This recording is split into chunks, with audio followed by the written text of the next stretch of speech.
Hello guys, मैं हूँ कारा बाकेमोन और आज की मांगा एक्सप्लेनेशन में मैं आपको बताने वाला हूँ मुसोको टेंसेई या जॉबलेस रिइंकार्नेशन मांगा के बारे में। Chapter 53 recommendation letter. तो जैसे कि हम सब ने पिछले चैप्टर में देखा था, रूडियस के पास एक अनजान एल्फ आती है जो कहती है उन्होंने रूडियस की मॉम को ढूंढ निकाला है। अब आगे, तुम जानती हो मेरी माँ कहाँ है? बताओ मुझे, वो कहाँ है? ओह, सब समय पे हो जाएगा मेरी डियर। टायल हैंड द ड्वार्फ और मैं पॉल के पुरानी पार्टी मेंबर्स, हम सब ने डिसाइड करा कि हम मिलके उसकी फैमिली को ढूंढेंगे। इसी दौरान हम बहुत जल्द रॉक्सी से भी मिले और हमने एक ब्रांड न्यू टीम बनाई। क्योंकि क्या मेरे गुरु रॉक्सी भी तुम्हारी टीम में थे? हाँ, वो डीमन कॉन्टिनेंट में जो है तुम्हें हर जगह ढूंढ रही थी, पर ऐसा लगता तुम दोनों एक दूसरे से मिलते मिलते रह गए। वो तो बहुत ज़्यादा दुखी हो गई थी जब उसे पता चला कि तुम उसके कितने करीब थे, वो तब भी तुम्हें ढूंढ नहीं पाई। ओह, मेरी देवी ने ये हमारे लिए किया था, मैं शुक्रगुजार हूँ। उसके बाद हम नॉर्थ की तरफ गए, डीमन टाउन ऑफ कुलासुमा में। हम किस्मत वाले थे कि हम वहाँ डीमन वर्ल्ड एम्प्रेस से मिले। ओह, वो छोटी गुलाम जैसी, गुलाम क्या कुछ भी हो। हमें उसकी डीमन आई से तुम्हारी लोकेशन का पता लगा। उसने 1000 लीग गेट्स का इस्तेमाल किया और ऐसे ही हमने तुम्हारी मॉम का भी पता लगा लिया है। वो अभी कॉन्टिनेंट ऑफ बेगारिट में है, शायद से जापान सिटी में, जिसे सिटी ऑफ लैम्ब्रेथ भी बुलाया जाता है। बेगारिट तो वो वहाँ थी। हाँ, इस शहर के नीचे अनगिनत लैम्ब्रेथ्स हैं और शहर की सतह भी जो है बहुत खतरनाक है यहाँ के बिगड़ते हुए मौसम की वजह से। मैं ये भी बता दूँ, ग्रेट एम्प्रेस को भी जो है जेनिथ की लोकेशन ठीक से नहीं देख पाई थी। शायद से इसलिए हो सकता है क्योंकि ये टाउन जो है पूरी तरीके से मैजिकल पावर से घिरा हुआ है।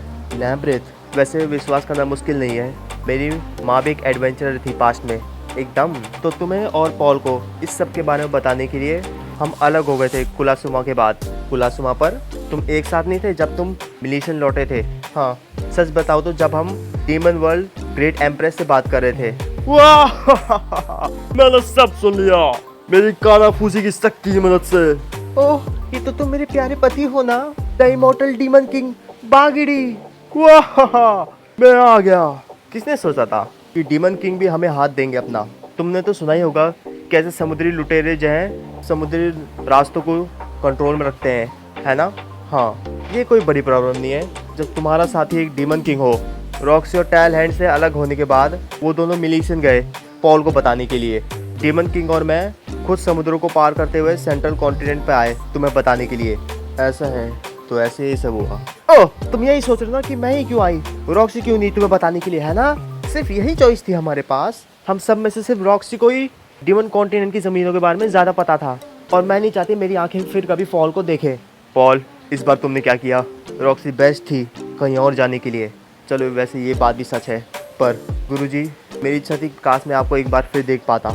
तो तुम्हारा वो दोस्त डीमन किंग अब कहाँ है? हम तो एक साथ ही थे जब तक हम सेंट्रल तक पहुँचे थे, पर तब उसने कहा ओह, कुछ काम आ गया, मुझे जाना होगा, और वो चला गया।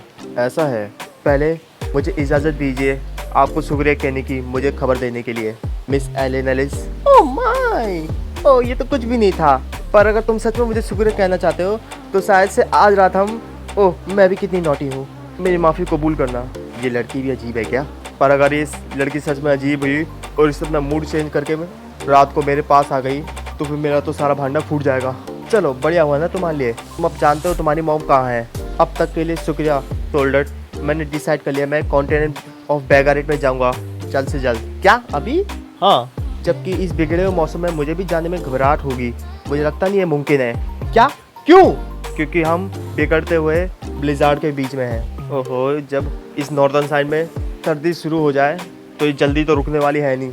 मैं तो कहूँगी बॉर्डर को जो है इस ख़राब मौसम में क्रॉस करना किसी सुसाइड से कम नहीं होगा। बढ़िया यही रहेगा अगर हम सर्दी ख़त्म होने तक का इंतज़ार करें। पर मेरी माँ, तुम चिंता मत करो जेनिथ के बारे में, वो भी तो एडवेंचर थी ना आखिरकार।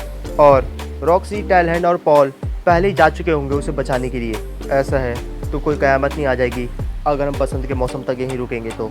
जो उसने कहा वो सही है, कोई वजह ही नहीं है चिंता करने की अगर रॉक्सी उन्हें बचाने गई है तो। लगता है मेरे पास और कोई रास्ता नहीं है पर सिवाय जब तक सर्दियों का मौसम ख़त्म नहीं हो जाता। उसके बाद हम अगले पेज में देखते हैं 1 महीने बाद रूडियस ज़बरदस्त ट्रेनिंग करता है अपने बॉडी को बिल्डअप करने के लिए और अंत में उसे सेटिस्फाइड रिजल्ट मिल ही जाता है। रुक जाओ हल्क और हरक्यूलिस, हम बस ब्रेकफास्ट करने ही वाले हैं। हे, तुम भी खाना खाना चाहते हो प्रोंटो? फिक्र मत करो, मैं तुम्हारे साथ हर दिन खेलूँगा। एक मर्द के मसल्स औरतों की तरह नहीं होते जो धोखा दे देंगे। ओह हाँ, खाना खाने से पहले प्लीज़ आज ही मुझे सही राह दिखाना, मेरे इकलौते ईश्वर। ओके, मेरा आज का रूटीन खत्म होता है और फिर हम तभी देखते हैं रूडियस के पास एक डाकिया आती है और उसे एक चिट्ठी देती है। ये कहाँ से हो सकता है? Ranova, the university of magic. Dear mister Grayer, आपको ये चिट्ठी लिखते हुए हमें बेहद खुशी होती है। मैं हूँ Gaines, vice principal of the Ranova university of magic.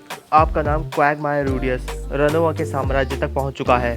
हमने एक एडवेंचरर से सुना था आपके पास कमाल की स्किल है बिना मंत्र बोले जादू को इस्तेमाल करने की। उससे भी ज़्यादा हम बहुत ज़्यादा सरप्राइज हो गए जब हमें पता चला आप किंग लेवल मैजिशियन रॉक्सी के स्टूडेंट हैं। रनोवा यूनिवर्सिटी ऑफ मैजिक तैयार है आपको स्पेशल स्टूडेंट के तौर पर लेने के लिए। शायद से आप भी अपनी स्किल्स को पॉलिश करना चाहेंगे और नई ऊंचाइयों पर। तो बेसिकली ये इन्विटेशन लेटर है रनोवा यूनिवर्सिटी ऑफ मैजिक की तरफ से।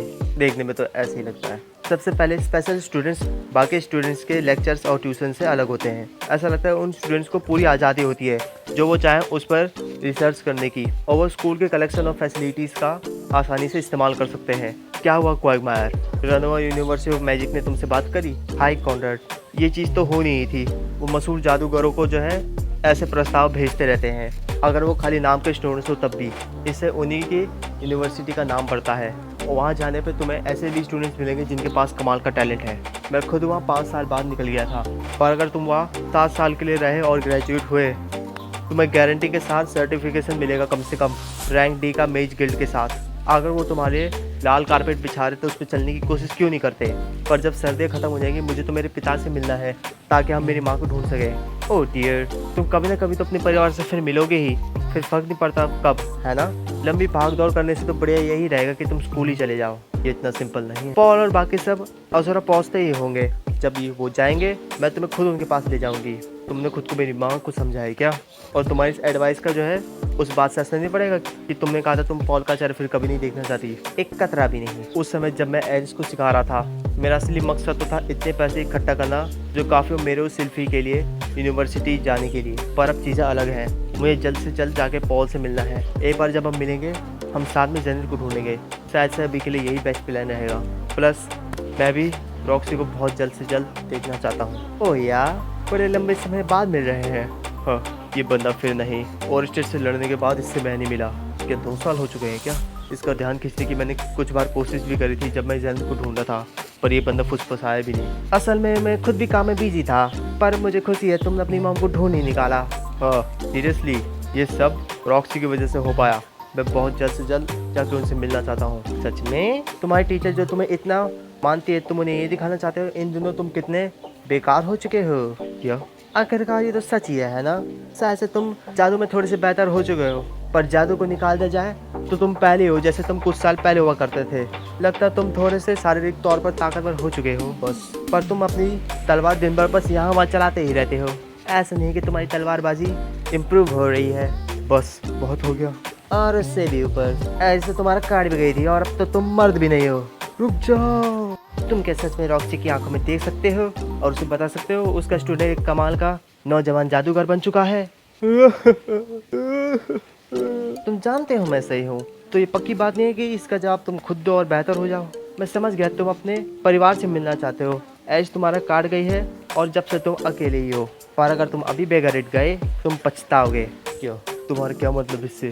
तो मैं तुम्हें थोड़ी सी एडवाइस दूंगा, ध्यान से सुनो मेरे शब्दों को। रूडियस, अटेंड करो रनोवा यूनिवर्सिटी ऑफ मैजिक को, और जहाँ तुम वो चाहोगे इन्वेस्टिगेट करना फिर तो वह मैजिक कैलामिटी के बारे में। इस टास्क को पूरा करो और तुम्हें तुम्हारी मर्दानगी और आत्मविश्वास वापस मिल जाएगा।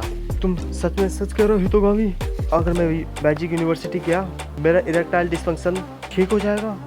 और ऐसे ही हमने बसंत के मौसम का आने का इंतजार किया और अब हम यहाँ हैं रनोवा यूनिवर्सिटी ऑफ मैजिक में।